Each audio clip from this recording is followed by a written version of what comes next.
पाठ 3 सर्पदंश। पाठ प्रवेश। प्रस्तुत कहानी जाति भेद पर आधारित है। संपूर्ण मानव जाति एक समान है। किसी के अधिकारों को छीनना अन्याय तथा शोषण के अंतर्गत आता है। प्रस्तुत पाठ में गोकुल नामक व्यक्ति भी इसी अन्याय और शोषण का शिकार है।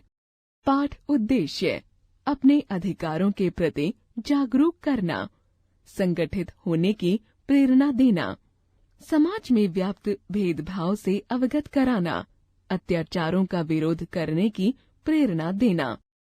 भवानी बाबा मंत्र के साथ सरसों की मूठ मारते थे और गोकुल गिनगिना उठता था। उसके मुंह से झाग निकल रहे थे। नीम बेहोशी में उसकी आंखें कभी खुलती कभी बंद होती थीं। उसके तन पर कुछ नहीं था, केवल कमर में एक गंदी फटी धोती लिपटी थी। आंखों में भय की गहरी परत छाई हुई थी। वह अपनी नीम बेहोशी में ही जाने कितनी चिंताओं से गुजर रहा था। जब सांप ने उसे काटा तो उसे अच्छा लगा।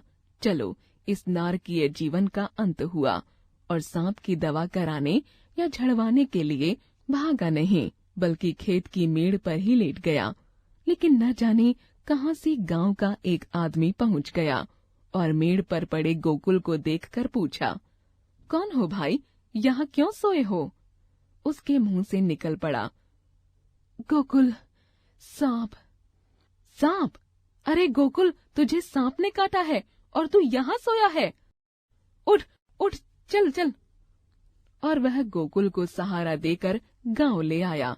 भवानी बाबा विष झाड़ने के लिए बुलाए गए। इस जमाने में भी डॉक्टर की दवा न कराकर मांत्रिक से विष उतरवाने की क्रिया हास्यप्रद ही नहीं, खतरनाक भी कही जाएगी। किंतु मीलों तक इस इलाके में न कोई अस्पताल है न डॉक्टर। कोई कहाँ जाए? कौन है जिम्मेदार जिंदगियों के खतरे का? भवानी बाबा ही डॉक्टर हैं। लोगों का अगाध विश्वास है उन पर, और उन्हें भी अपने मंत्र पर पूरी आस्था है। विश्वास और आस्था का सहयोग ही यहाँ संकट का सहारा बनता है। हरिजनों की इस बहुत से टोले में ऊंची जातियों के भी काफी लोग जमा हो गए थे। वे तमाशा देख रहे थे। भवानी बाबा पूरी आस्था से अपना मंत्र चला रहे थे और ऊंची जातियों के कुछ लोग टीका टिप्पणी कर रहे थे। लेकिन यह गोकुला इतनी रात गए खेत की मेड़ पर क्या करने गया था? जरूर खेत में चोरी करने गया होगा। अरे, यह जहाँ पड़ा था वह तो प्रधान का खेत है। अरे, यह साला तो जन्म का चोर है, तभी तो सरऊ फल भोग रहे हैं। अब करें चोरी। देखिए, आप लोग बकवास मत कीजिए, मुझे अपना काम करने दीजिए। यह नहीं होता कि भगवान से प्रार्थना करें कि यह आदमी जी जाए। भवानी बाबा झल्ला कर बोले। लोग चुप तो हो गए, किंतु आंखों में व्यंग्य भरकर मुस्कराते रहे। कुछ यह कहते चले गए, भगवान से प्रार्थना करो, बड़ी कीमती जान है ना चोट्टे की। भादों की रात झाएं झाएं कर रही थी। भीड़ में एक दिया टिमटिमा रहा था। भीड़ छंटते छंटते एक चौथाई रह गई थी। भवानी बाबा का मंत्र स्वर रह रहकर मुखर हो उठता था और गोकुल तेजी से जमीन पर हाथ रगड़ता हुआ आगे पीछे झूमने लगता था। भवानी बाबा के स्वर में थकान उभरने लगी थी।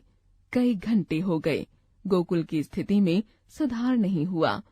भवानी बाबा भीतर से कहीं निराश होने लगे थे।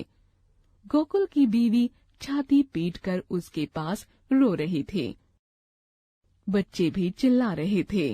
भवानी बाबा ने उन्हें डांटकर चुप करा दिया और दूर बैठा दिया था। हवा रह रहकर तेज हो उठती थी और दीपक की लौ बुझने बुझने को होकर संभल जाती थी।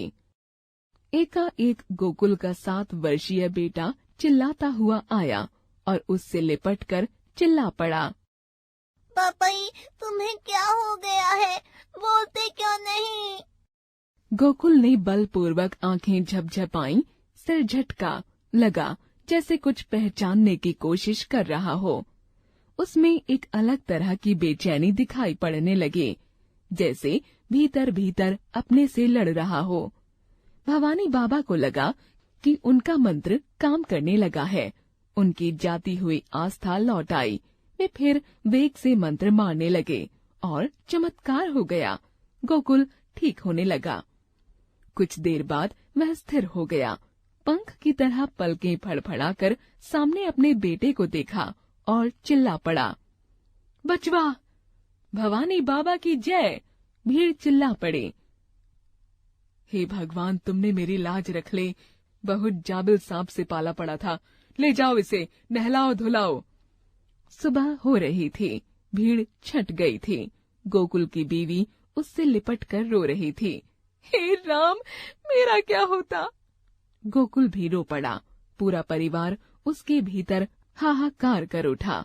कुछ देर बाद उसने कहा, बचवा की माँ, मैं सोऊंगा, एक लंबी नींद सोऊंगा। तुम भी जाकर सो रहो।